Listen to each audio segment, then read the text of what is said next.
Hello, and welcome to Lesson 2, Ice Cores in Human History. So in our previous lesson, we learned about the science and chemistry behind ice cores, how we can mine for them, and what they tell us. And now we're going to learn about the historical things that ice cores can tell us. They can really give us good information about the history of humans on our planet. So ice cores reveal climate variations not only from the past 800,000 years, but also within the last 10,000. So within this period, regional temperatures have fluctuated by a few degrees. Some of the temperature swings from the past 4,000 years correlate with human mass migrations, human population changes, and the rise and fall of civilizations. For example, ice cores contain a layer of ash from a large volcanic eruption in Iceland during the year 536.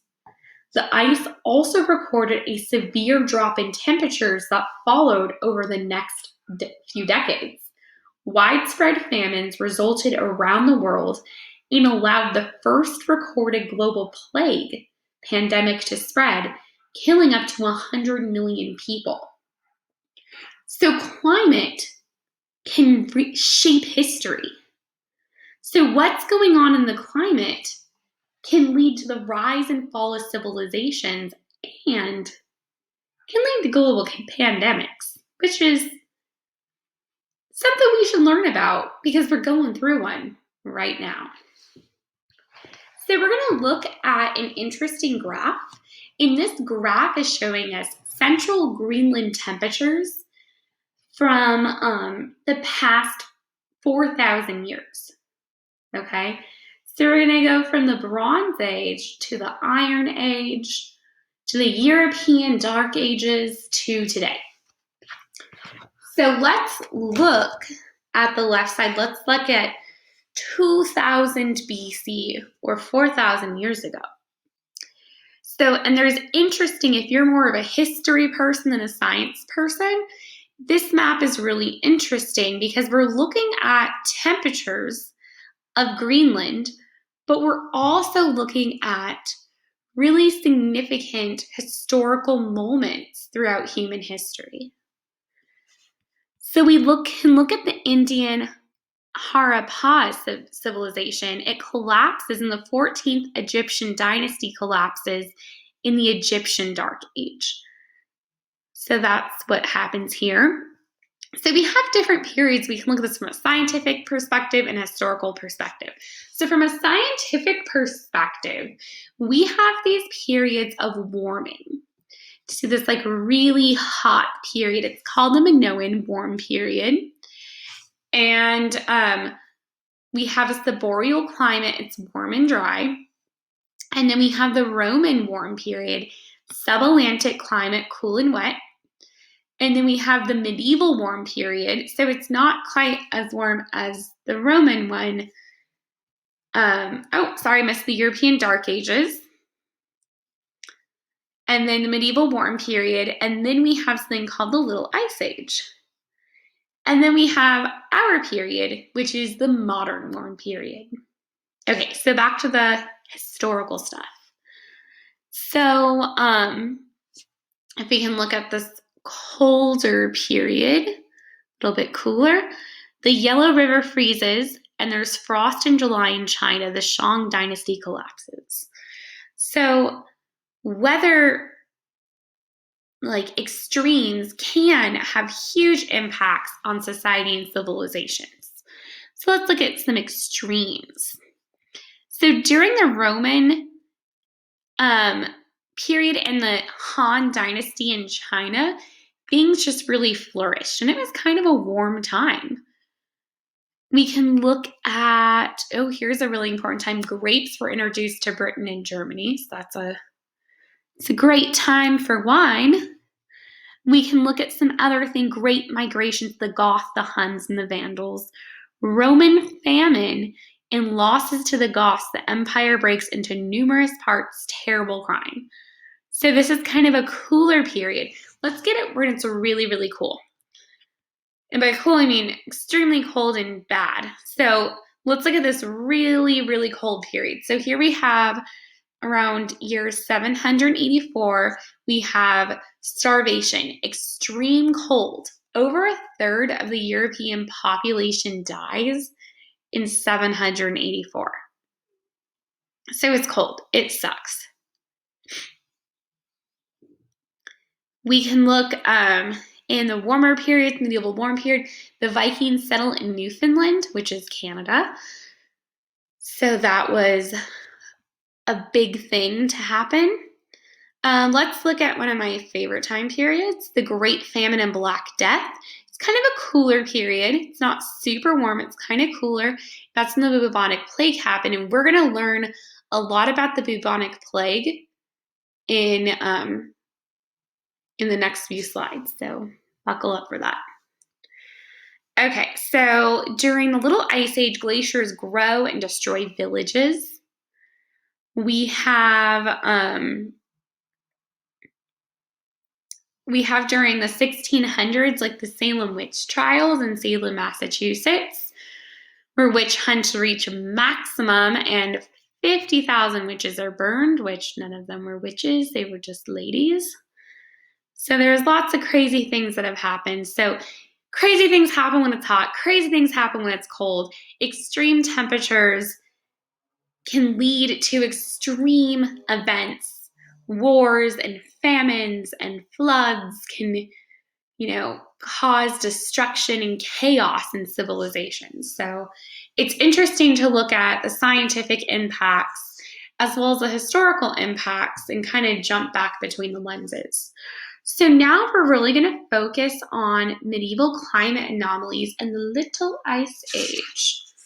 So if you want to look at this picture, this is a medieval painting depicting the bubonic plague.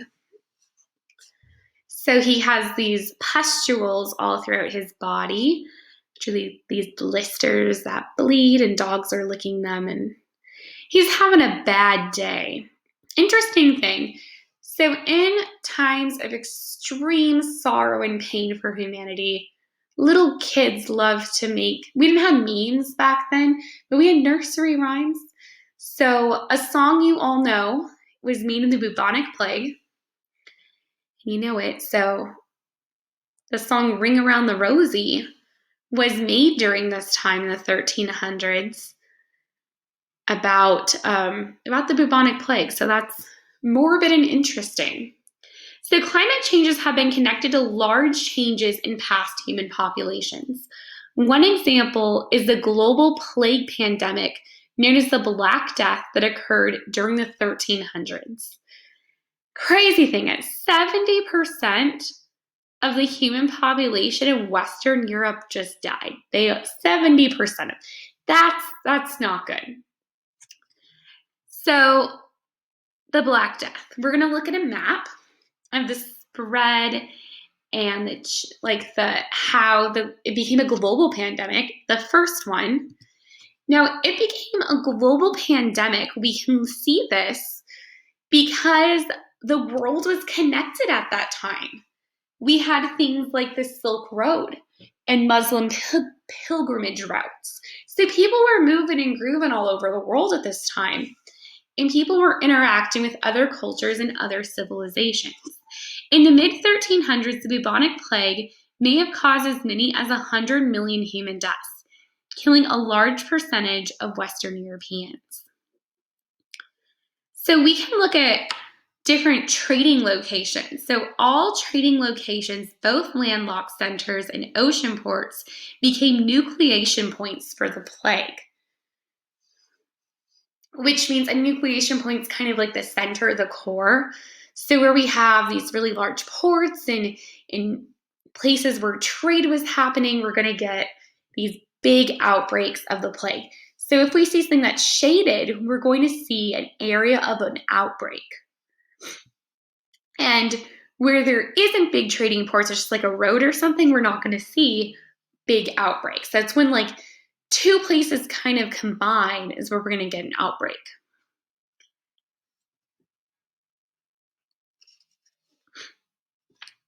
Okay.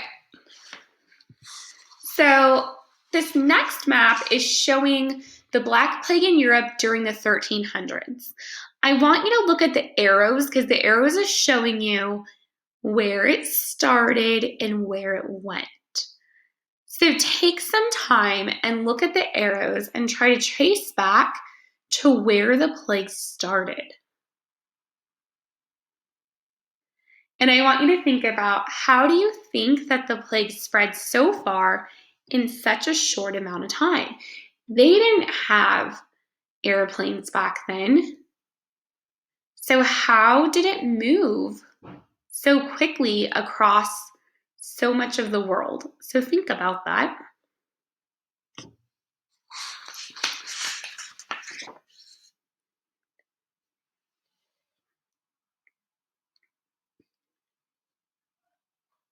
Okay.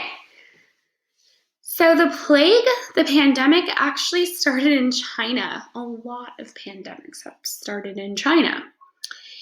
And why did it start there? Well, it was exacerbated by extreme flooding events, which is estimated to have killed 7 million people in 1332 alone, which was some of the earliest parts of known plague history. So what is the plague? So the plague is caused by a bacteria that's found in fleas, and the fleas live on rats. And the rats like to go on ships because they get free food. So it's kind of like the lady that swallowed the fly, except it's a bacteria that lives on a flea, that lives on a rat, and the rats go and your people go because they like free food. You know, they love a free meal, so you can't blame the rats. Not their fault. If you want to look at the picture on the left, that is a plague doctor's mask. So even in the 1300s, they knew that wearing a mask could help you and protect you from a pandemic. In this case, is a bacteria, but they can also protect you from viruses. So it was one of the first times that they associated like wearing a mask with protection. And they had these interesting beak-like masks because they would soak cloths in different oils and herbs, and they thought that they had protective properties.